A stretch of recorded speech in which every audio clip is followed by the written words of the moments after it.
திரும்ப ஒரு சில வார்த்தை. நான் சபையில் வந்து ஆதங்கத்தை ஆண்கள் கூட்டுறதை விட அதை பெண்கள் ஆதங்கத்தை எடுத்து வைக்கும்போது ரொம்ப பவர்ஃபுல்லாக சமூகத்தில் போய் பதிவாகும். லாவண்யா மேடம் அவங்களுடைய ஆதங்கம் சினிமா துறையில் அட்ஜஸ்ட்மெண்ட்டு பெண் சொல்லும்போது சினிமா துறையே எப்படித்தானோ அப்படிங்கிற ஒரு ஐயம் வந்துடும். அவங்க சொன்னாங்க 75% நல்லவங்க இருக்காங்க, 25% தப்பானவர்கள் இருக்காங்க, 25%ல் 5% இருக்க மாட்டாங்க. சினிமா துறையில் யாரோ சிலர் ஆசைக்கு படம் பண்ணுறவங்க, சினிமாவில் வந்தால் நிறைய விஷயங்கள் அனுபவிக்கலாம்னு நினைக்கிறவங்க, சினிமாவை தப்பாக நினைக்கிறவங்க, இவங்க தான் சினிமாவை தெய்வம் நினைக்கிற எவன் நம்ம செய்ய மாட்டான்.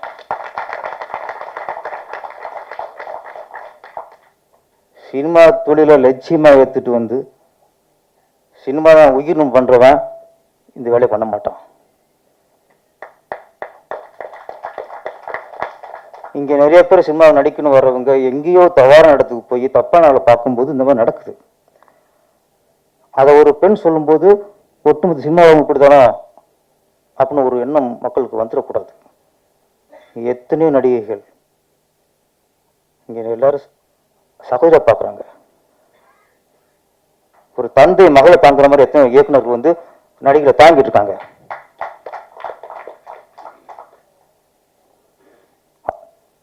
திறமை உள்ள நடிகளை எத்தனை இயக்குநர்கள் வளர்த்துட்டு அளவு பார்த்துருக்காங்க.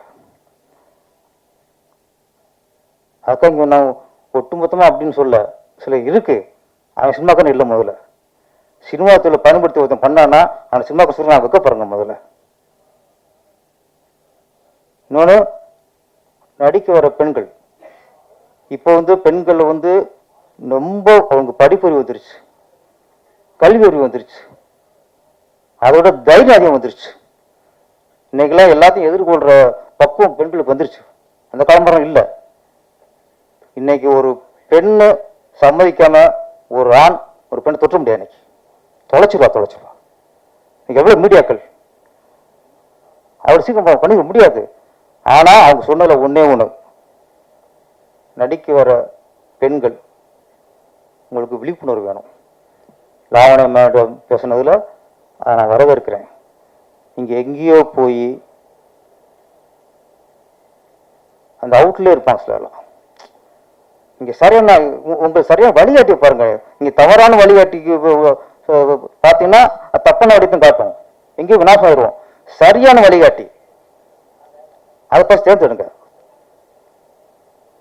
நம்ம யாரும் ஒருத்தர் போய் அவன் சீரழிச்சு யாரும் 2-3 பேர் ஒரு தவறால ஒட்டுமொத்த சினிமாவும் இப்படித்தானே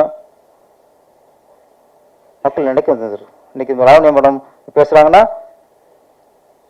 சில விஷயம் கேள்விப்பட்டிருப்பாங்க, அவருக்கு சில தகவல் சொல்லியிருப்பாங்க. இப்படி பண்ணிட்டு ஒட்டுமொத்தமாக நம்ம நினைக்கக்கூடாது. ஏன்னா இன்னைக்கு நான் சொல்கிறேன், நாங்கள் பேசுறது வேற, மாஸ்டர் பேசுறது வேற. ஆனால் ஒரு பெண் பேசும்போது கவனிக்கப்படும். அப்போ நாளைக்கு எத்தனையோ திறமையான பெண்கள் வந்து இது ஒரு கலைத்துறை, இது யாருக்கு பயன்படக்கூடாதான் சொல்கிறேன். பெண்கள்லாம் வரணும், நிறைய வரணும், நிறைய சாதிக்கணும். ஆனால் நீங்கள் சரியான ஆள்கிட்ட போங்க. உங்களுக்குன்னு ஒரு நடிகர் சங்கம் இருக்கு, நடிகர் சங்கம் வழிகாட்டணும். நடிகர் சங்கத்தில் இது அழகான ஒரு குழு போட்டு நடிக்க வரவங்களுக்கு அவங்க வழிகாட்டணும். இந்த பிஆர் மூலியமா போங்க, இந்த மேனேஜர் மூலியமா போங்க, இந்த மாதிரி இயக்குனரை பாருங்க. எங்கேயோ ஒரு சினிமா கம்பெனி ஆஃபீஸ் போடுறாங்க, சினிமாவுக்கு சம்மந்தமே இல்லை. அவங்க 10 பேர் பணத்தை வசூல் பண்ணி எங்கேயா பண்ணுவாங்க. அங்கேயும் மாட்டிக்கிட்டு செல்லிஞ்சா ஒட்டு சினிமா எப்படி சொல்ல முடியும்? சினிமா ஒரு மிகப்பெரிய சக்திவான சாதனம். சினிமாவில் இருந்தால் பல முதலமைச்சர் வந்திருக்காங்க.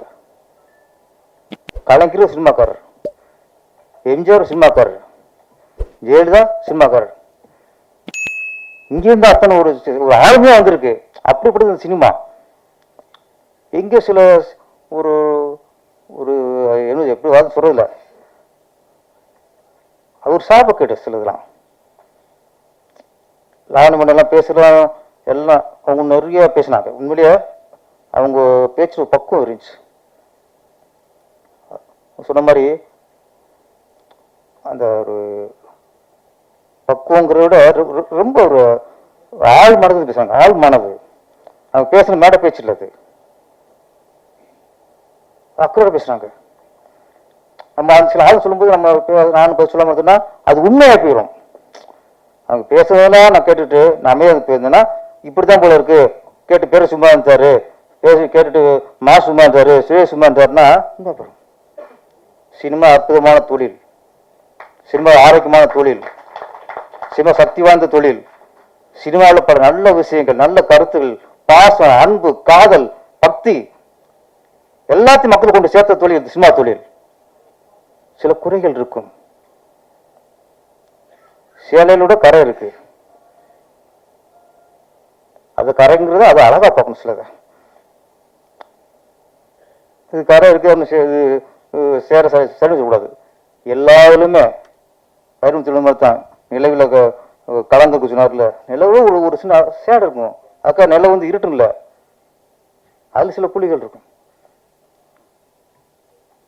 சினிமா துறை மட்டும் இல்லை, இன்னைக்கு சினிமா துறை விடுங்க, நான் எல்லாருக்கும் சினிமா துறை போக்கஸா தெரியுது. இன்னைக்கு ஆசிரியர் மாணவர்கிட்ட பாதித்துள்ள பண்ணலையா?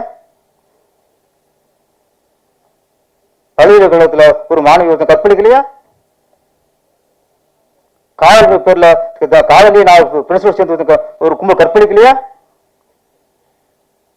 சினிமா துறைங்க கற்பழி நடந்திருக்கா? நீங்க அட்ஜஸ்ட்மெண்ட் சொல்றீங்க. எவனாவது இந்த டேரக்டர் ஹீரோ கற்பழிச்சான், இந்த அசிஸ்டன்ட் டேரக்டர் இந்த ஹீரோ இந்த பொண்ணை கற்பழிச்சான்னு வந்திருக்கா? அட்ஜஸ்ட்மெண்ட் கேட்கறது தப்பு தான். சில நேரங்கள் அப்படி கேட்டா தீர்க்கவா முடியாம போயிருங்க, இல்லையா அவங்க அடையாளம் காட்டிருங்க. இங்க சமூகத்துல எங்கெங்க என்னென்னமோ நடக்குது, அந்த அளவுக்கு சினிமா இல்லைங்க, அந்த அளவுக்கு சினிமா இல்லை. சில குறைகள், அந்த குறைகளையே இதான் சினிமா காட்டிக்கிறாங்க.